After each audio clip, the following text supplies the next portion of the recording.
Hey guys, so this is a different episode with our good friend Mason Taylor right here, and he's going to tell us about his truck. Sounds pretty standard, but this is a different kind of episode. What we're going to be talking about is our buddy Mason had an unfortunate event happen to him this past year, and first and foremost, he's okay.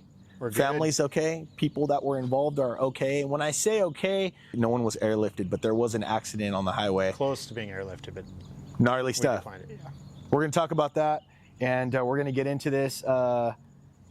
Mason's truck, we did an episode with him before. It was awesome. We'll put a link right here. You guys can check it out. It was before it was caged. Yeah. Seats, no cage. No cage, yeah. We have some friends out here that we still need to catch up with some episodes out in San Diego. But truck was caged by Morgan Clark. Truck was working, has been out a couple seasons. Amazing truck. We'll show, actually, let's go to some pictures and some action of that thing right now.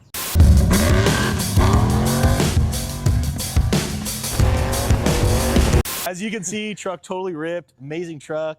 He would take Ava, his daughter, who's like, my daughter Scarlett's like little desert bestie.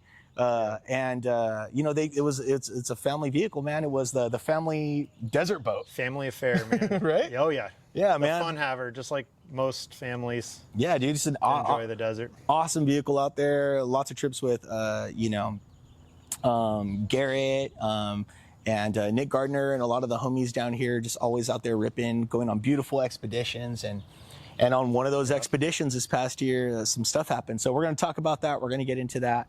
And I think the time is now. Let's hear about this, man. So tell us what happened. So we're looking at last year. You guys, it's you, Ava. Who else was in the car? Chantel was in the car. Yeah. And it was a New Year's trip? It was New Year's. Okay. December 30th, 2024. Standard 3-4 day desert trip. Camping in Super. We got there that night before.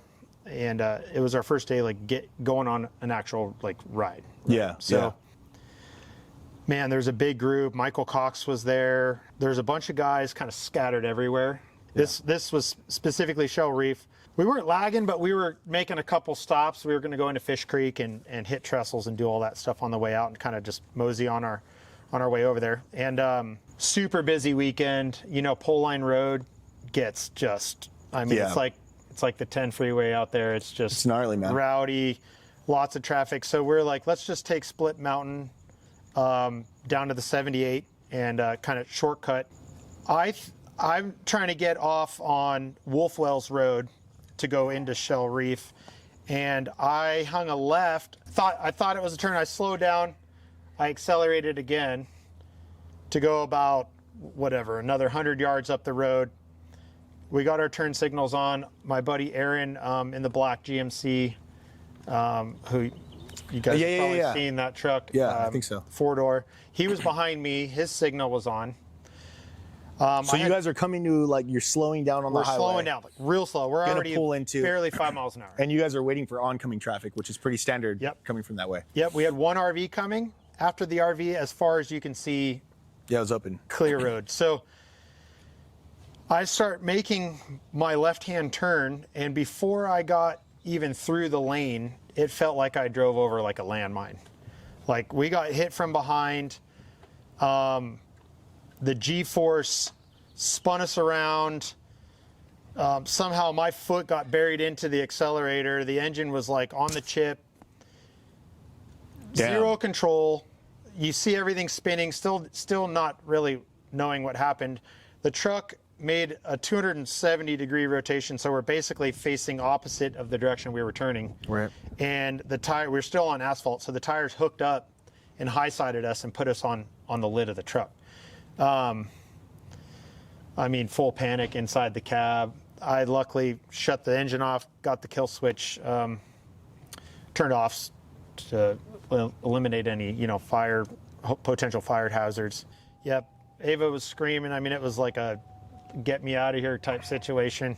So did you guys, were you guys all harnessed up? Did you have like a stock seatbelt on? Did you have your 4-point, 5-point, or? No, thank God. I mean, Morgan did an amazing job on this cage, like super sturdy chromoly cage. Yeah.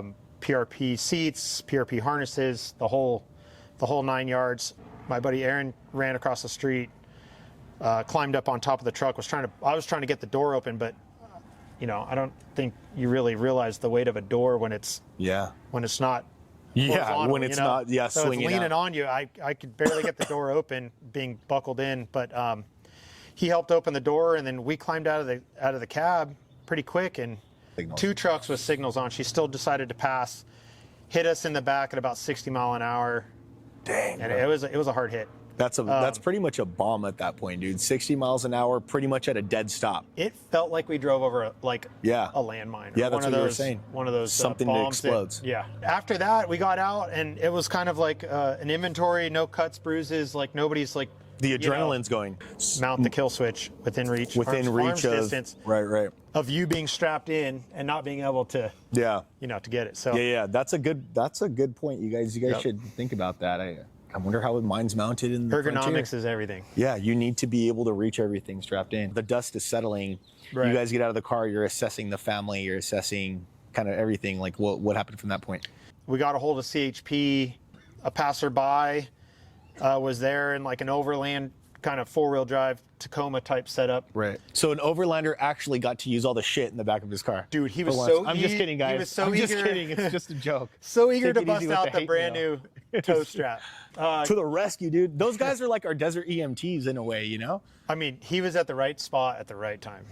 Overland community, thank you. I was so adrenaline out that Your family just it was intense. CHP showed up.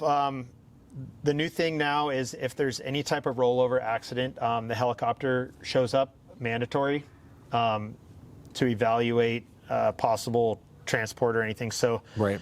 we were upside down, so they informed us that the helicopter was coming to kind of look over us and see. And we ended up declining any of the rides, but we went and saw medical attention immediately getting home, pretty late night after that. It took hours. I mean, the whole CHP kind of ordeal, getting stories and the investigation takes forever. I mean, we were on scene for probably 5.5 hours. Yeah. We got back to camp in Aaron's truck. It was the longest 45-minute Silent ride. slow, silent ride back to camp. I mean, he's in a capable truck, short course back half Missoula kit on That the front. truck's badass, yeah. Super clean, and we were like 25 miles an hour the whole way back. We were just Beat up, bro. beat up. So it was a minivan, 3 occupants. I actually had zero communication with them. I was so focused on making sure we were okay, and the truck wasn't going to burn down. So I didn't have much communication, but for the most part, it looked like they were relatively okay. Okay. There was an elderly lady in the vehicle, and she left in an ambulance, but I think was fine, made a full recovery. Okay. But yeah, they were doing between 55 and 60, and That's what the CHP determined. report. Yep. Did they have brake marks? 0 brake marks. Oh, it was shoot. just, if anything, they were accelerating because they were coming around to pass us. So if anything, she had her foot in it and was accelerating and right into the back of the truck. And we were moving maybe 2-3 miles an hour. I mean, just barely rolling into a turn. Yeah. And I mean, this is highway stuff. Luckily, I wasn't running just a lap belt. Sometimes, you just throw a lap belt on to jump from one spot to the next. Go buy some ice from the liquor store real quick. Pick something up. Yeah. But we were fully strapped in. I mean, headsets on, everything ready to hit the dirt. And That's a big lesson right there, man. I think everybody no needs more to lap realize- belts. Yeah, dude. It's either full harness or I mean, you're either in the truck and you're strapped in or you're not. Right. So- Right. I mean, and then a lot of the times our trucks, we're turning off our airbags, which in fact would protect our heads. Yeah, right? there's no our airbags. exactly the columns, all that stuff's gone. So you're just in a lap belt. You're literally in a metal chromoly roll cage, right? And I mean, like, you ever bonk your head getting out from working on your truck, and you're like, oh. Well, add that with the 60 mile an hour freaking minivan bomb hitting you, bro. Like, Luckily, the you know what I mean? ragdoll Like was- that could have changed your life significantly. Non-interference cage is a must too. This cage was designed for the most part to non-interference, meaning if you're in an accident, you're cartwheeling and your head's doing the ragdoll motion in every direction. Yeah. There's not a tube there That's within a contact within reach for contact. I mean, there's door trim and stuff like that you can hit your head on, but there's no major tube work. Because even with the helmet on and your head is like bonking around and hitting tubes like that, that's very dangerous. So yeah, I mean, just be aware, guys. You know what I mean?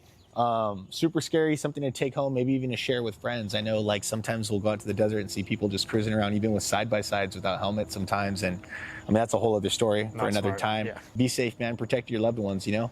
Shout out to Aaron, got me a tow back to San Diego, and then we went back to camp to get everything else loaded up, the 110, and load it up and get home, and Chantel to the hospital. She had an MRI that night. Yeah, you got to be careful, dude. Brain injury, head injuries can sneak up on you. Oh yeah. You may not be aware, but thank God, man. Thank God. So here we are, right? So accidents happened. You guys went through your process. Yep. I'm assuming for this, the last half a year. It's been a extremely long, overdrawn out process. I mean, this isn't your cookie cutter kind of vehicle as far as what the insurance understands it as, and of course it's registered as an 07 Sierra. So I had first reached out, through their insurance. They ended up at fault with this whole deal. So it was looking grim. I mean, it was going down. They were like, it's an 07 Sierra it's an 07 later. Sierra. Yeah, and like figure it out.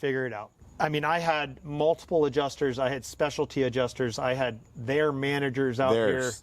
The insurance, the managers of these adjusters coming out to evaluate the vehicle. I mean, taking time off of work, I've spent 2 hours going over this thing with each guy multiple times to get everything. Well, in the long run, that all worked out for the best. I ended up getting my insurance involved. Shout out to AAA. Hell yeah. Receipts. Insurance wanted receipts. I came up with enough for them to get an idea kind of what it takes to put something together similar to this. Missoula kit, price, data purchase, Missoula kit, shock package. I mean, I went through everything. Whoa.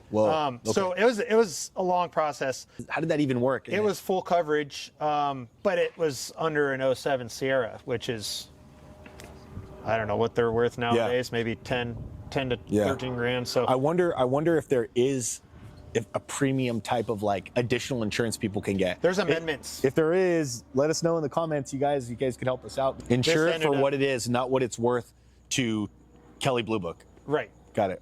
To the bank, to anybody else. You don't want a Kelley Blue Book. Any type of build. So yeah, you would have been like 8-10 grand and be like, have a good day. It got to the point where it was the higher ups of these adjusters coming out, and then finally a vehicle appraiser came out and did a full appraisal, pretty spot on to where I think the truck would be worth as like a sellable number prior to the accident. 5 months down the road, they wrapped it up and settled for the property damage, got the ball rolling. So and here we are. You've been MIA managing all of this. And I feel like the relief finally came where he's like, we're going to handle this business now. You know what I mean? It was just like businessman Mason comes in ready to take action. And this is where we're at. This is where we're at with the truck right now. I think there's a lot of lessons in here. I don't want to recap all of them, but in a nutshell, always have all your seatbelts on. Make sure everybody in the car is dialed in, with their safety stuff. Kill switch within reach. Having cages that aren't like where you're going to be hitting your head on.